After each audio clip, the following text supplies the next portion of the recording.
The search for truth never ends. Introducing June's Journey, a hidden object mobile game with a captivating story. Connect with friends, explore the roaring 20s, and enjoy thrilling activities and challenges while supporting environmental causes. After 7 years, the adventure continues with our immersive travels feature. Explore distant cultures and engage in exciting experiences. There's always something new to discover. Are you ready? Download June's Journey now on Android or iOS. Meu nome é Cairo Santos e eu sou o kicker e único brasileiro jogando na NFL. Cada chute, cada jarda conquistada, cada passo me levou para mais perto dos meus sonhos. Agora, a cada R$200 em compras com seu Visa cadastrado, você tem a chance de ficar mais perto do sonho de assistir ao Super Bowl 59. E usando o seu cartão de débito, você ainda concorre a prêmios diários de até R$1.000. Não importa o tamanho do seu sonho, dê o primeiro passo.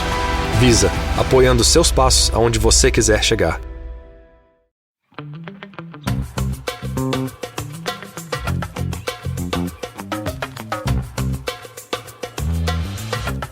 This episode of Don't Blame Me is brought to you by LOLA, tampons that make your month a little bit easier. For 60% off your first order, visit mylola.com and enter BLAME when you subscribe.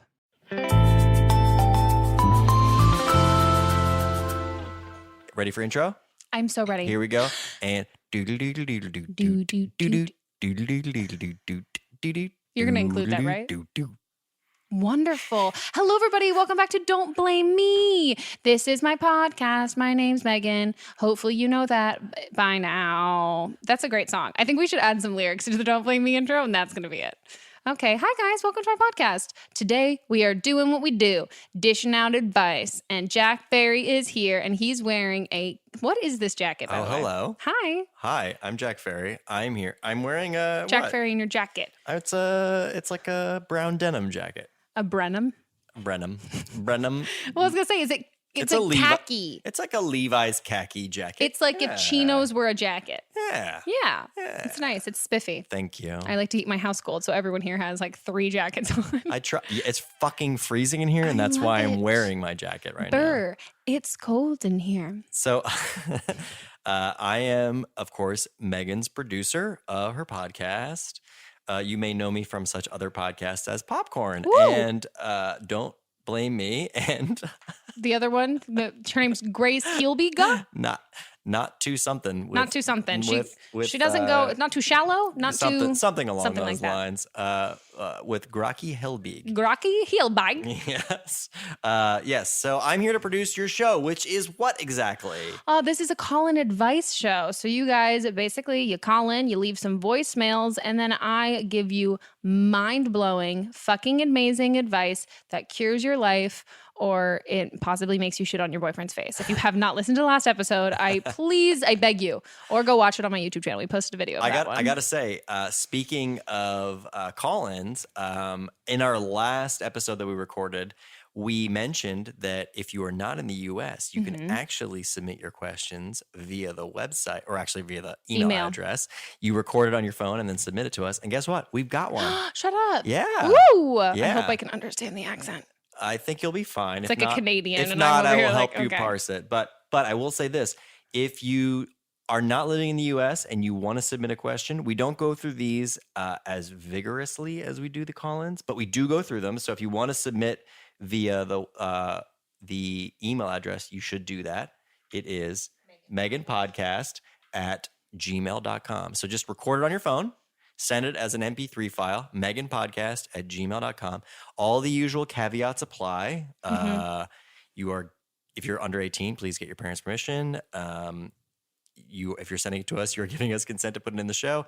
And 3, and maybe most importantly, give us as much context as possible so that we can understand the question. But also, please try to keep your questions to 3 minutes. We did get one question this week that was about 12 minutes long, which is basically the entire show. So I also can't. I would forget the question by the end of it. I have ADHD, guys. We got to keep it short and snappy. I know, I don't mean to make fun of the person who left the question, but if you want to call back or record again and keep it to under 3 minutes so that it's that's easier for us to include in the show, I encourage you to do so. But for our friends and fans and listeners in the US, if you would like to call in, please do so by calling 310-694-0976. the number again. 310-694-0976. You got it's almost as if Megan had the number memorized. Yeah. I don't know how you do it. I don't know. It's magical. But yes, this is, of course, Megan's Call In Advice podcast. We've been filming some episodes. This is our first, in a while, our first episode that is purely audio. So welcome, subscribers. I hope you're enjoying it. My voice still sounds the same. And thank you to everybody who says they have a nice podcast voice. I got to say, you have a great podcast voice. I when I first listened to the first episode, I played it in my car when I was driving to work one night, and I was like, whoa. This sounds like a proper radio show. Sick. You've got a great podcast voice. Yes. I think actors do because you're used to vocal inflections. Maybe. Yours is particularly good though. Oh my God. Thank you guys. I'm not just saying that. If this whole YouTube thing doesn't work out, you always have a career she's got in a face radio. for the boom mic. But anyway, what do you say we just jump into it? Oh, I am so ready. I am too. Let's play the first call. Hey Megan, my name is I'm 13 years old, and I kind of have a problem with my sister. So me and her are quite a few years apart. She's 18, and her and her boyfriend have been dating for, I think, coming up 3 years. And I'm really stressed out because he's getting deployed overseas for a year, and I'm scared because she always goes into almost this kind of depression type of thing, and she stays in her room, and I just don't know how to help her, and I'm scared, and I really do want to help her because I love to see her happy, and it makes me happy when I see her happy, but I just don't know what to do. So if you could help me, that'd be great.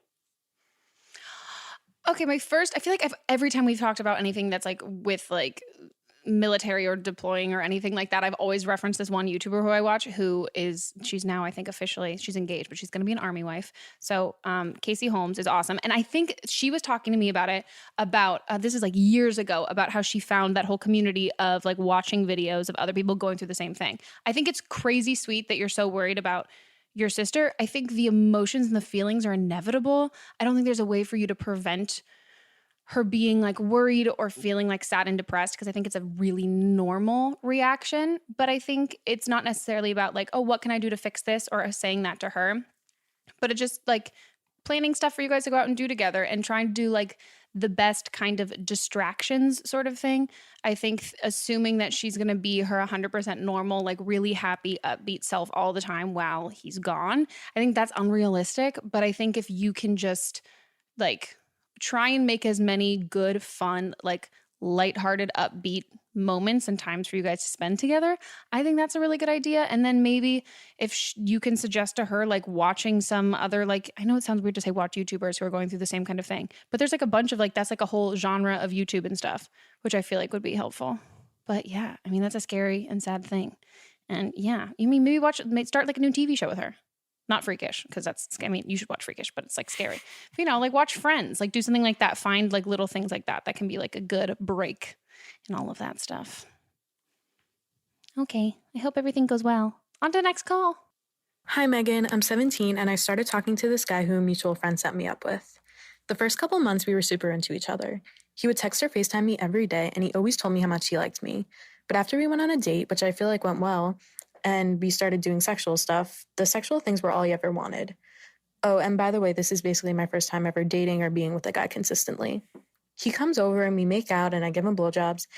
And the first time or so it was fun because it was something new. But lately it started to be all about him, and it's clear he doesn't really try to make sure I'm happy, besides fingering me, which he's not too great at. He's finished every time we do stuff and I never have. We're both virgins, and he wants to have sex the next time we see each other, but now I'm not sure I want to continue this friends with benefits thing at all, because lately it's just been making me feel like shit that I'm not worth being an actual girlfriend. I think I've been so slow to end it because as unthoughtful as he can be, he's someone, and it's nice to have someone who thinks I'm hot and wants me, because I don't know the next time that will happen. But do I want to be losing my virginity to someone who doesn't even care about me finishing? I'm just not sure how I'm going to break this law to him and honestly come to terms with it myself. Dude, homie, I feel you know exactly. You've got it. You have all the answers. You're right. He is just a fuck. He's a fuck buddy who you're not fucking. So don't make it an official fuck buddy by fucking him. This sounds, it's bad to say, but okay. There's like, I would never say an easy lay, but a convenience lay. And I'll say that from like someone who you've like slept with before or something like that you don't have to put a lot of effort into.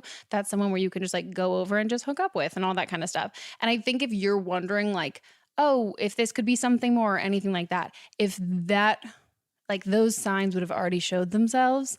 And I also don't think you want to be with somebody who you have to be like, oh no, actually let's try and take this seriously and not do this like that. And when it comes, dude, if you're thinking like, when's the next time someone's going to find you hot and fuckable, go to the grocery store, the guy at the checkout line, go to a bookstore, the person who is standing there looking at erotic romance novels. I think it's also an age thing that you think at a certain point that you're like, but you're the only person who is into me that way. He's just the only person that you know of who's into you that way. And he's the only person who you're giving a chance to be into you that way. If you're spending your time and all of like your romantic sexual energy on somebody who's not into you like that, you're like closing off the opportunity for someone else to come along who's into you for better reasons that aren't just your mouth for blowjobs. So I think you know what to do. I think, you don't owe him shit. You don't have to be like, how do I let you down easy? Fuck him. I mean, just don't fuck him. Just be like, hey, dude, this has been great. It's been super fun. I don't really think that this is going anywhere. I think both of us are on the same page with that. So yeah, this has been great. See you around. Bye. Yeah, don't fuck him.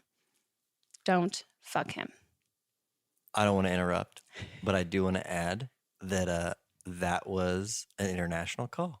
Yes. That came from the great country of Canada. Blowjobs and not yet sex. Anyway, thank you to our Canadian listeners. If anybody up in the Great White North would like to send us more questions, just record them on your phone and send them to meganpodcast@gmail.com. That was also a wonderful podcast voice that she had too. I agree. Yeah, beautiful voice. Beautiful voice. Beautiful voices up in Canada. Yeah, wonderful voices. And blowjobs, I hear. On to the next call. Hi, my name's and I'm almost about ready to be a junior in high school, but I have a question for you. So traditionally, a father is supposed to be a role model for his son on what kind of a man to become, and supposed to show his daughter what kind of man to look for. Almost 8 years ago, my dad passed away from a massive heart attack. And as I get older and start stepping into like the dating world, it's been hard to figure out kind of which qualities are good and which are bad. I mean, understandably, there's some obvious ones, but in your own opinion, what would you look for and what are major red flags for you personally? Thank you. Oh, okay. First of all, I'm so sorry about your father. That's super, super, super sucky. Okay, so what are my red flags personally and things to avoid and look out for? A lot. I think I totally get what you're saying with the idea, and I think it's like I don't even know what, like an age-old idea of like you date people who are like your father, whether that's good or bad and that sort of thing and those kinds of qualities. But I think when looking for qualities in somebody, I think the biggest one is how they make you feel. So that kind of like encompasses everything. So if someone like talks down to you, obviously that's a red flag, but that also makes you feel bad. But then there's also things that are like more subtle that can make you feel bad that aren't necessarily super obvious. And so I think depending on all of those things, you could be in toxic relationships or like see like terrible things in people that are really obvious. But I think the number one thing is just how they make you feel. And if like they make you feel like loved and safe and happy and great, then that's the good stuff to look for. You know, other red flags, criminal record. If they can't drive a car, whether that's because their license was revoked or they never took the test. What are the red flags? If they're mean to waiters. If they're mean to you. They're mean to you, yeah. But I'm saying more like other random red flags that I would be like, yeah, no. I mean, personally, for me, anyone who does like recreational drugs, anyone who uses like terms that I hate, like racist or homophobic terms. And I also have this new thing where I really don't. Oh, Jack, I feel like you're one of those, but we're not dating, so it's okay. But I was like, I feel like you're one of these, your face right now. Well, I was going to say people who say. Are you breaking up with me? No, we're not breaking up. No, I was going to say people, this is a red flag I gave to my friend where I was like, you're not allowed to, this is something to add to your list of no's, is people who say that they love LA. Like LA is their favorite city in the world. Wait a minute. Yeah. I know this is. You're gonna be a pointing big that deal. at me because Well, I was gonna say I feel like you really like LA. I like LA, but I Okay, great, I like cool. lots of places. Okay, see, good. But LA's not your favorite place in the world.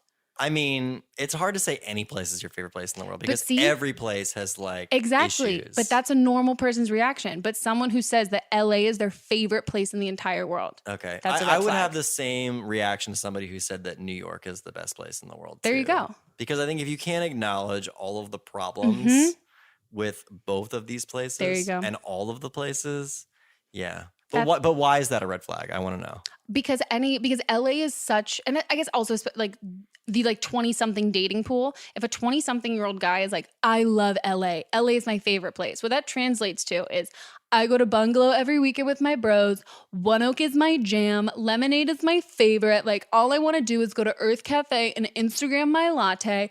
I'm all about buying water with a single stalk of asparagus in it for $6 from Whole Foods.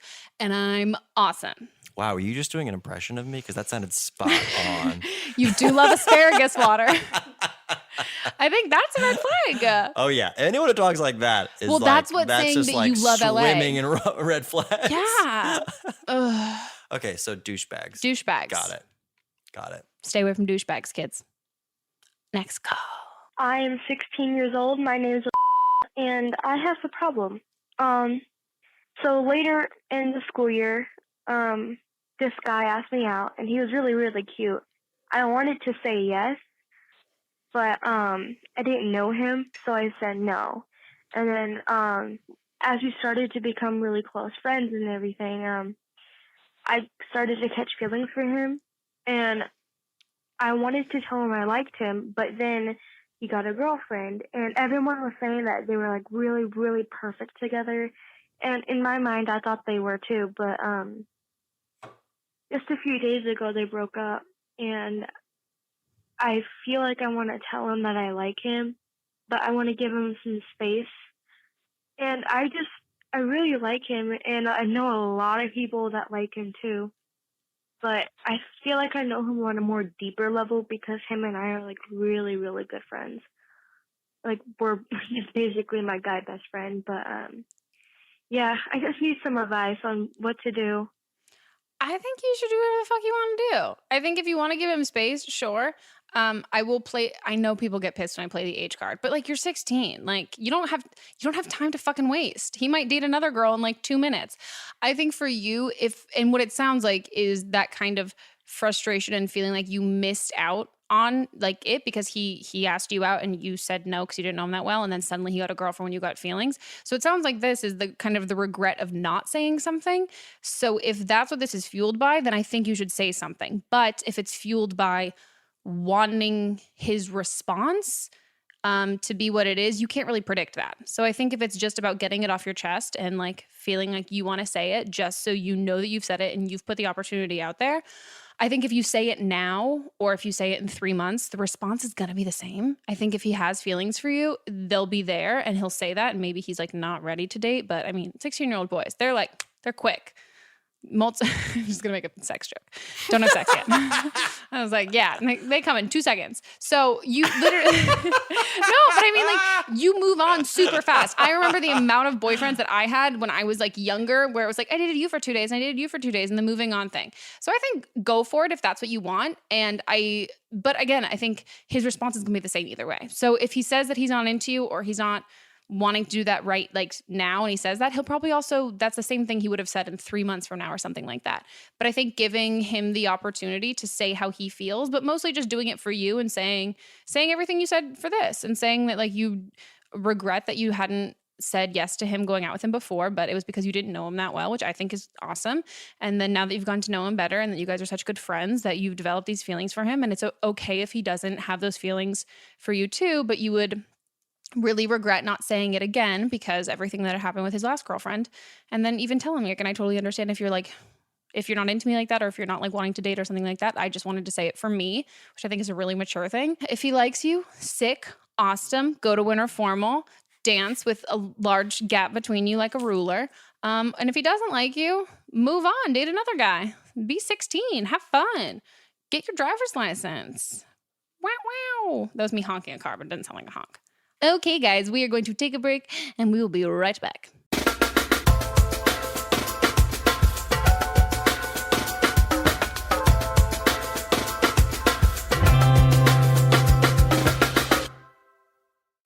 episode of Don't Blame Me is brought to you by LOLA. And what is LOLA, you may ask, aside from being a wonderful, cute name? LOLA is a subscription for tampons. Oh my God, whoever thought of this is a genius. I wonder if her name is Lola. They are 100% cotton with BPA-free plastic applicators, which sounds like something that all tampons should have, but plot twist, they don't. And even just reading the fact that this is what they have, that means that other tampons don't, is a little freaky to me, but makes me very happy because I've been using Lola tampons, and they make your month a little bit easier. So your subscription is fully customizable. So you can choose your mix, choose your own adventure, and this adventure has to do with your period. Whoa. So you can get like light tampons, regular tampons, and supers, your number of boxes, and your frequency of delivery. So you don't have to like go into like a drugstore and be like, oh my God, I have to get tampons, because even apparently me as a soon-to-be 24-year-old, I'm still terrified of doing that. So you have no more frantic trips to the store, and they just arrive at your doorstep like a present, a nice periody present. Now, I am a lady who gets her period once a month, and sometimes if it doesn't happen once a month, it happens more than once a month or less than once a month, but I use tampons. So let's get away from that awkward situation. Yep, it's happening. Those are the thing that I do and a thing that I use.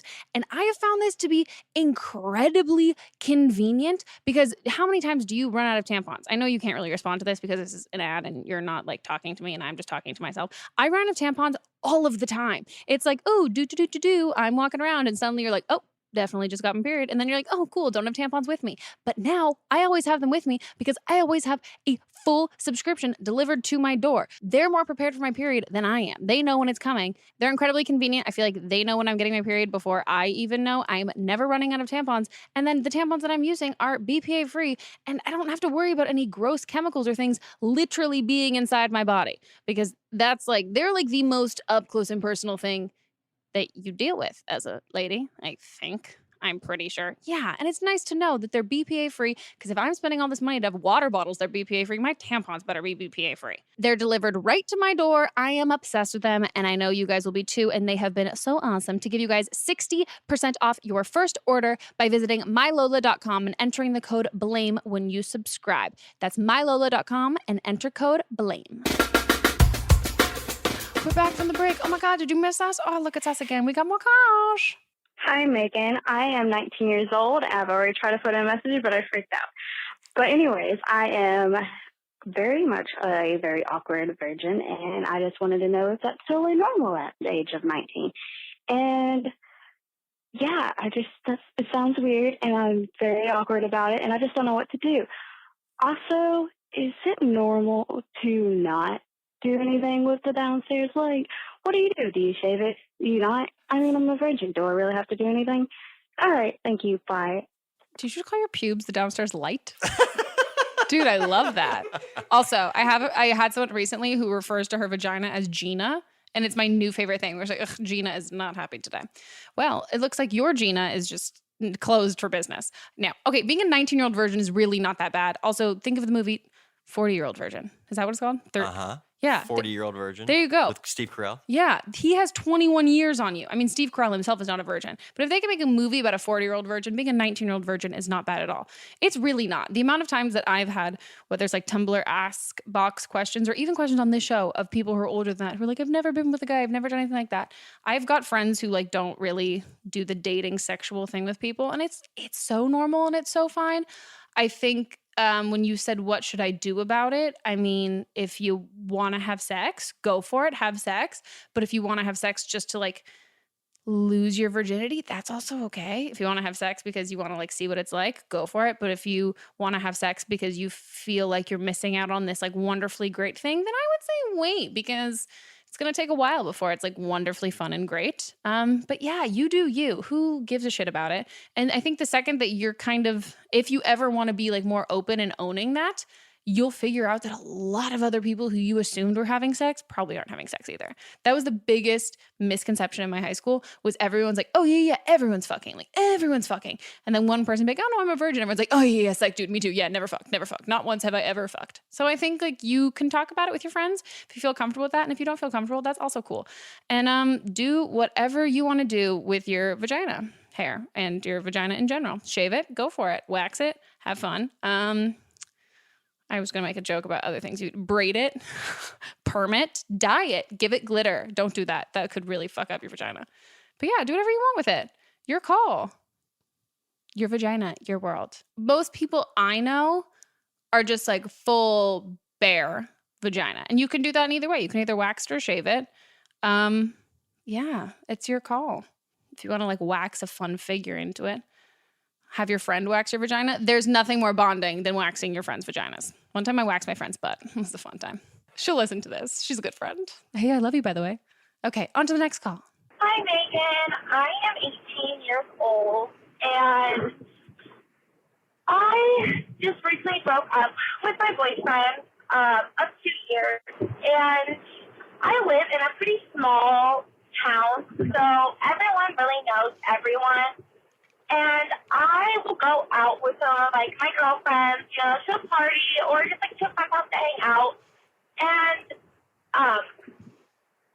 then somehow, like, my ex-boyfriend will, like, find out, like, someone will go and tell him things that I have done. And I don't really think it's, one, any of his business, or two, of anyone else's business to go and spread these rumors to everybody. And it's, like, not just him, you know, they spread them to a lot of different people, and most of the time they aren't even true, or if they are true, they have a little bit into them that isn't true. And I don't know, this has happened to me all 4 years of high school, and now I am out of high school, and it is still happening to me.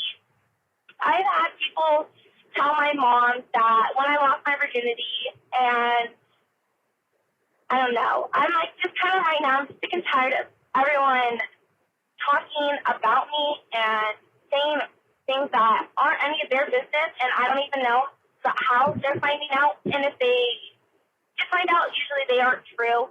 But I just really have some advice to tell people, like, to, like, back off. And half the time, I don't even know who is telling people things. I just don't acknowledge it. I'd say completely ignore all of that shit. That always happens, like high school, right out of high school age, and it 100% dies down. The amount of untrue rumors I've heard about myself when I was in high school, it's insane. Ooh.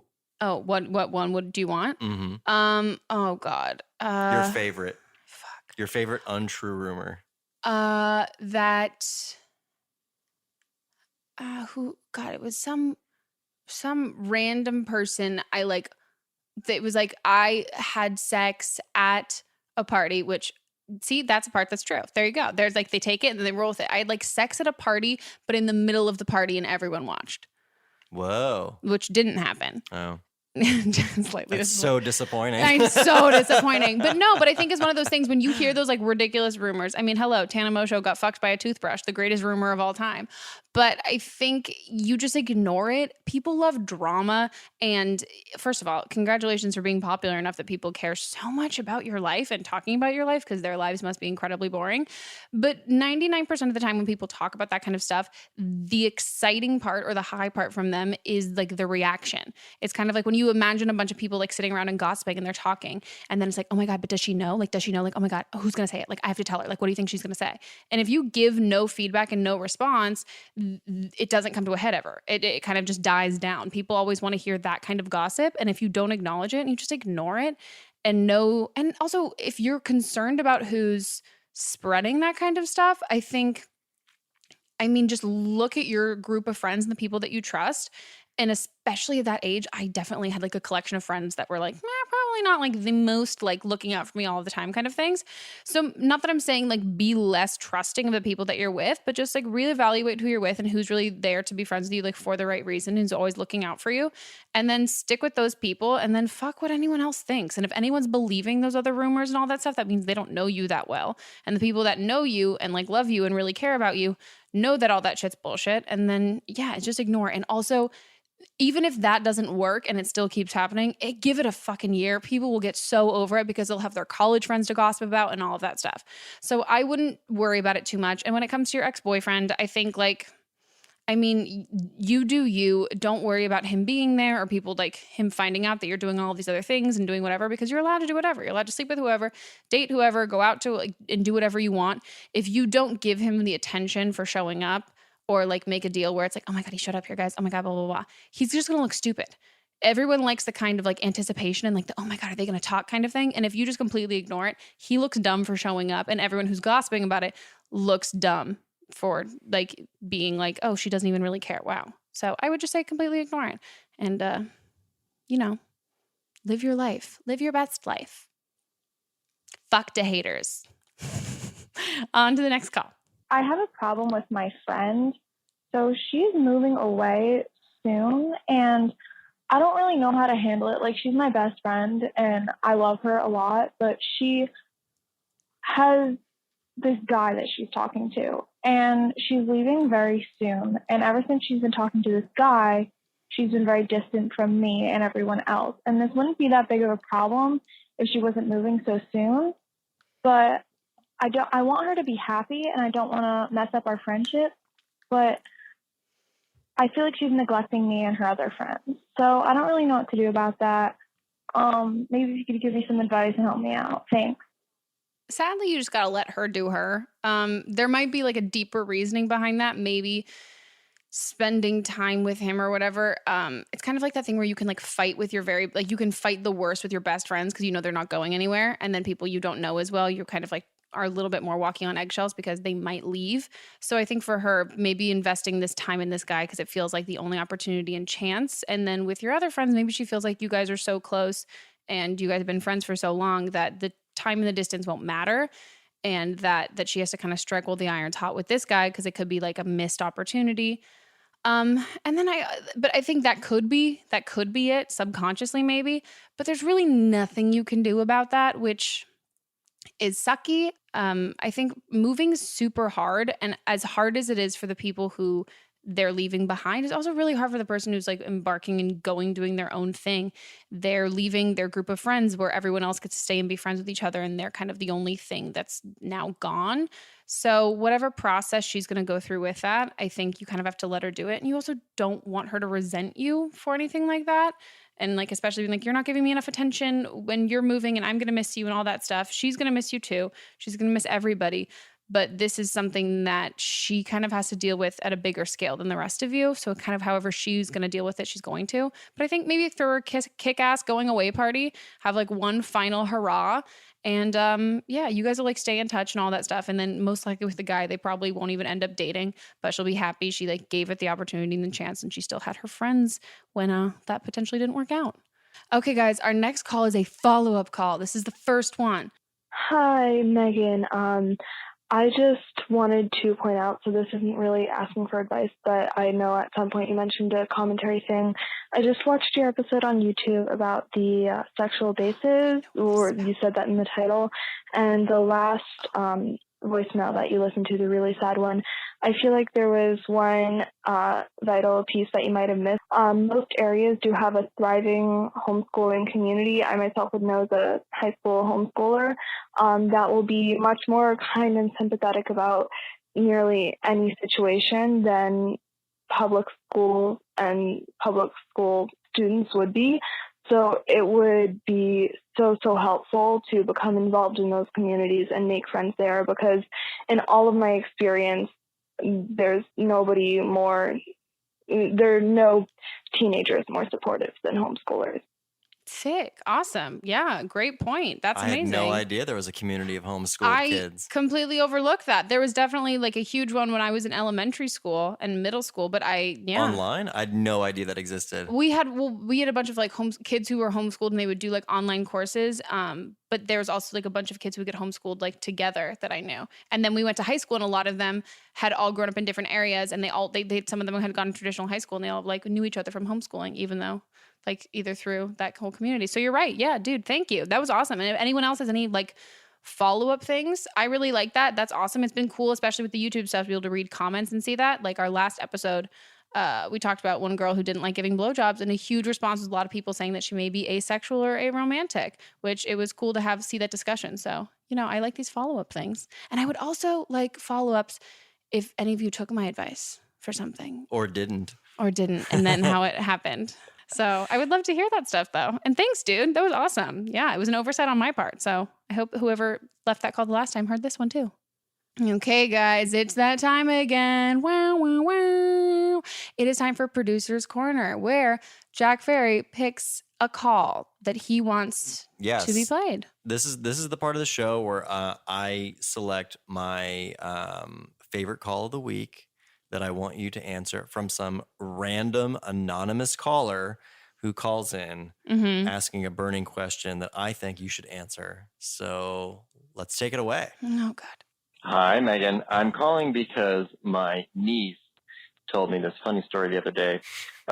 She recently had a career day at her school. And when they asked all the kids what they wanted to be when they grew up, apparently like 3/4 of the kids in the class said they wanted to be a professional YouTuber. And I'm just curious what your opinion is of that, knowing that there's an entire generation of children that are aspiring to become YouTubers. Do you approve? Do you think that's a good idea? What are your thoughts? Just tell me what you think. I would love to know. All right. Bye. Wow. Thank you, anonymous caller. My advice to this anonymous caller, or not my advice, I guess, my takeaway is children should go to college and learn science and learn math and learn how to fix global warming. And really, biochemical engineering. Let's fix the fracking problem. Let's not create 101 more Jake Pauls. Kidding. No, but seriously, that would be a terrible thing. No, I think if you want to be a YouTuber, for sure, cool. I'm also a little confused by, what, I don't know, what a YouTuber, how that is an end goal now. Do you know what I mean? Mm-hmm. Because I think especially... Yeah, because you've kind of fell into it. Most of the YouTubers that I'm friends with kind of... You completely fall into it. This is a weird... I can make money on this? Oh, cool. And it's usually not an end game kind of thing. It's either like a package deal with a bunch of other stuff, or I know people hate the idea of it being like a stepping stone for other things, but I think it can be and it is. And like, for me, it's also like you see someone who does like amazing editing on a video and it's great and they're able to like do like YouTube's kind of like, I don't know, like editing light in a general where they can then go on and be like a film editor or something like that. So having your end all be all goal be a YouTuber makes me wonder, like, do you just want to be like a reality star? Do you want anything like that? So I think it just depends on what it is. It depends on what the content is, because there's people who do like home decor stuff and they're able to be their own bosses and they don't have to like work for HGTV, or people who want to like cook and do things like that and they don't have to do all that stuff, but they're also are doing like production and producing and all those sort of things. So I think if like people want to go into it for like with a specific idea in mind, and you kind of have to like love what you create as opposed to like love the idea of what being a YouTuber is and like PR box unboxings and being the next Liza Koshy. Well, that's the thing, is the reason I picked this call is because I do think it's interesting, because I think a lot of people watching YouTube these days, that is the goal. Like, they're for a lot of people, like the people who became YouTubers now, they weren't trying to become YouTubers. It just sort of like was one of the things like, oh, I guess I can do this. But now that it's sort of established and these guys are watching YouTubers growing up, they're looking at it and go, no, that is what I want to do. Yeah. They don't want to be reality show stars or editors or any of those. They just want to do that. Well, I'm always wondering like what, like that's like the thing that if anyone says that they want to do it, I'm like, well, who do you want to be? Like, who do you want? If you want to be Liza Koshy, you want to be a comedian. Like, you want to do comedy and you want to do that in a format where you can be your own boss and write your own stuff and do your own things and create content like that, for sure. You want to do professional pranks for a living? Oh my God, what? Like, that's like, for me, that's something that's crazy. But I think it's also like, if you want to do YouTube professionally and like that's what you want to be when you grow up, you have to have not necessarily like a backup plan, because I'm not a fan of backup plans, but it has to be a bigger end game, because YouTube is the most up and down, unpredictable, like flighty kind of thing in the world. So you could be super popular one day and then not popular at all. And if you just want to make money off of just like being yourself and essentially being like the YouTube version of Ellen / Oprah, that's just short-lived, which sounds like crashing dreams, but that's what I think. I mean, at least write a book.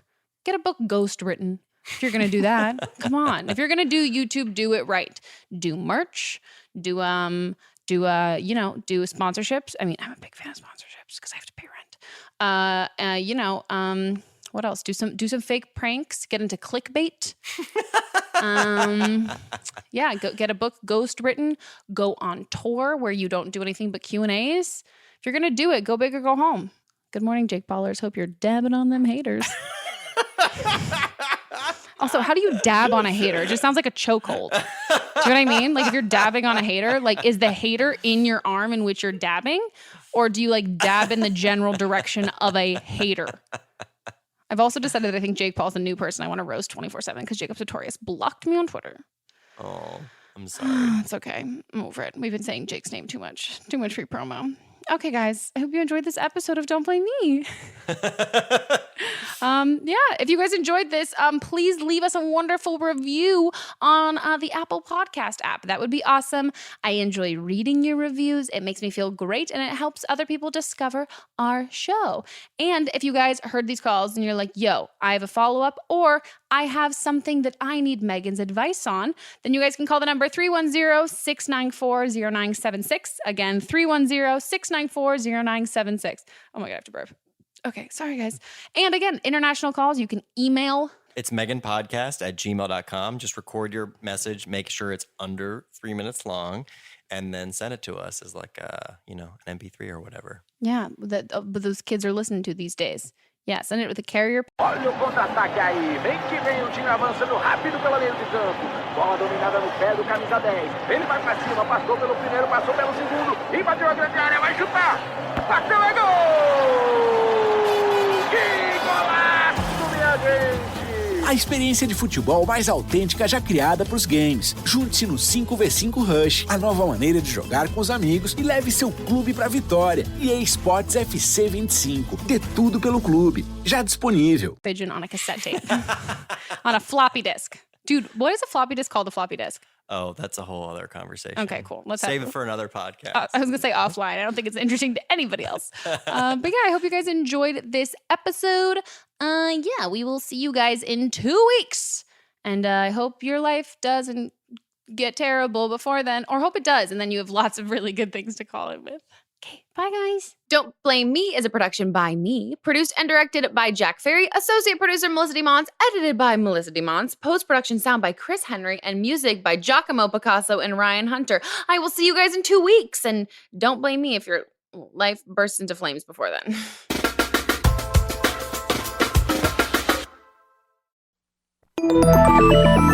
Listening to a podcast should be time well spent, and I promise it will be if you'll give this podcast a try. It's called Something You Should Know. I'm the host, Mike Carruthers, and in every episode, I talk with leading experts on topics I know you will find fascinating.